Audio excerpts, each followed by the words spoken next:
Hey everybody, it's Kira and welcome back to my channel. So today I have my November haul and wrap up for you guys. So I have a little bit of a cold, so if my look bad or sound bad, that would be why. So you're stuck with me for that. So last month I got some books because there's a library book sale.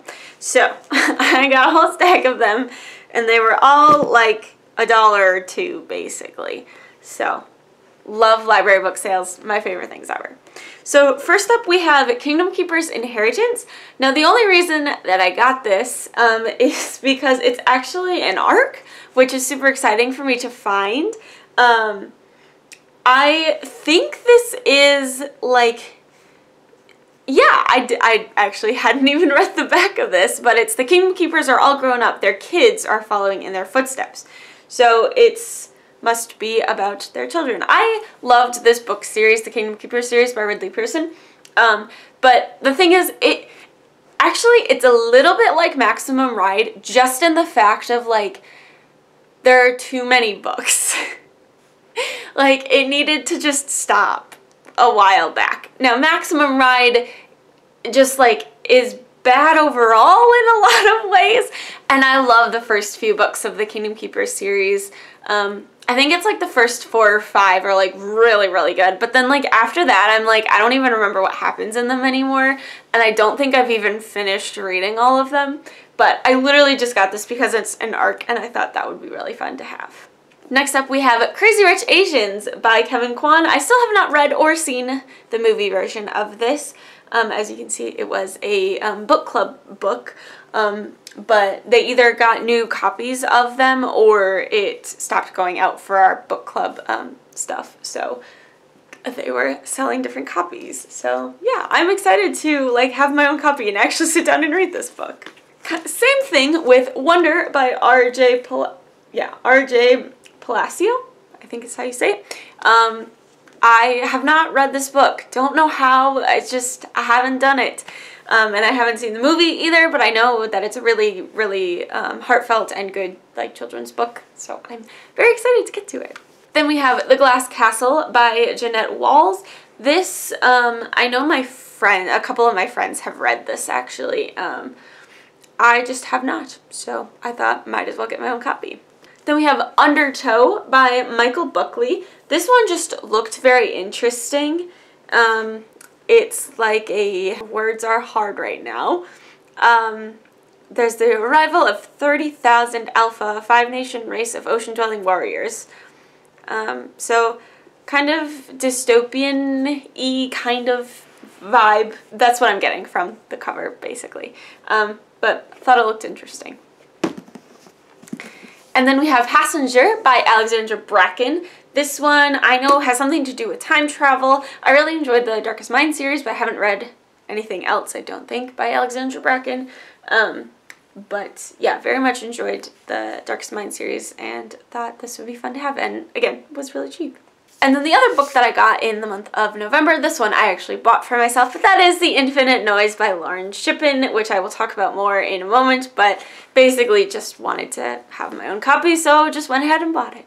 So now we'll get into the books that I read in the past month, which is not many. My reading has just kind of gone downhill. It ebbs and flows, like most things in life. So first up from the books that I read in November, we have I almost said the wrong thing. Tuck Everlasting by Natalie Babbitt.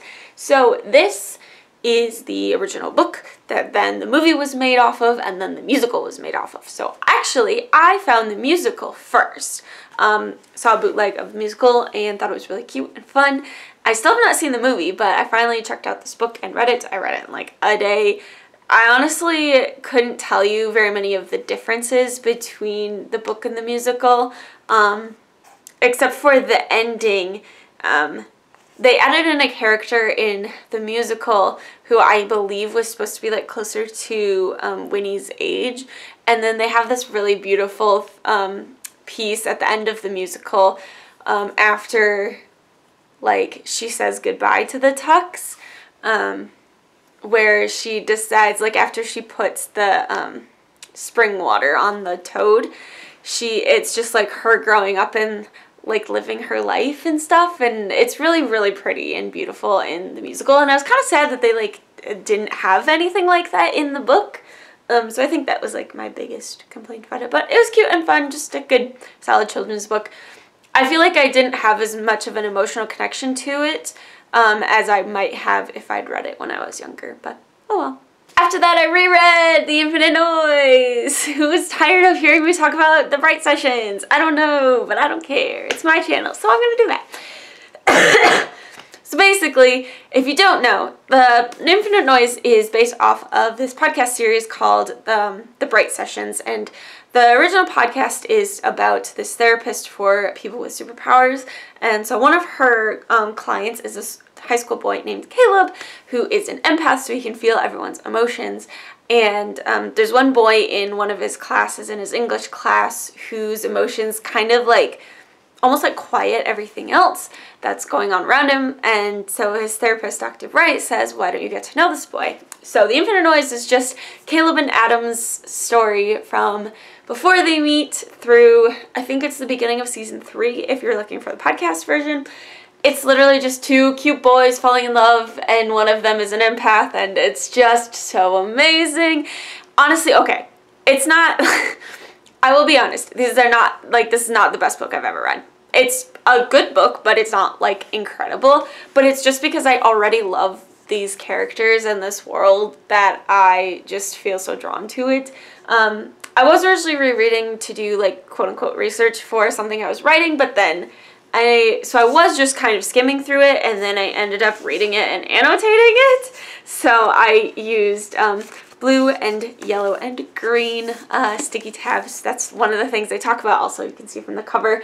So one of the ways that Caleb kind of like describes emotions is like in colors. And so at one point he says like Adam's color, like Adam just has all this blue surrounding him. But like when they're together, it kind of quiets him and they kind of mesh together. Like their emotions start to mesh together in Caleb.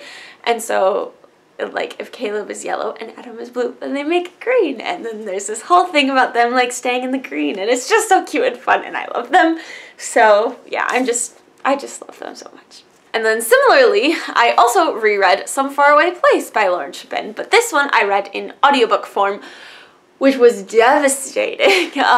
So this one is also based on The Bright Sessions. This is about more season 4, like the end of season 3 into season 4 of The Bright Sessions. So it's about this character named Rose, who is a dream walker or dream diver, so she can go into other people's dreams.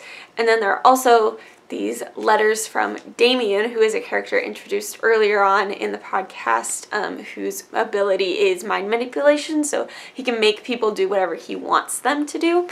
And but there's a lot of crazy stuff that happens at the end of season 3 with Damien, and then him and Rose end up meeting in season 4. And so this, I don't think that this book would make a lot of sense if you haven't listened to the podcast, versus like The Infinite Noise, you could read this if you haven't listened to the podcast. I think it does a pretty good job explaining everything that's going on. But Some Faraway Place, definitely you have to know the podcast to enjoy this book. But so they had the voice actors from the podcast come back and do the audiobook version, which reading Damien's letters, like hearing Damien read Damien's letters was like real heartbreaking, and especially like near the end of, and all this stuff with like this other character named Mark, and oh my gosh, it's a crazy, crazy world. So I had a lot of fun like listening to the audiobook version of this one.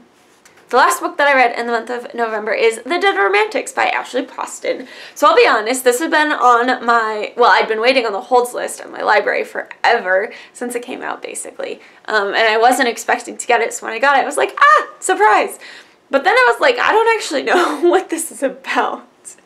So I was reading the back and I was like, oh, look at that. So basically, we follow our main character named Florence, whose she lives in New York City. She is a ghost writer for this really popular romance writer, and she's on this deadline to finish the last book in this contract and having a really hard time with it, and ends up getting a new editor who she meets the day before her father dies. And so she ends up like leaving New York City to go home and go be with her family after her father's death and take care of all of his funeral arrangements and stuff.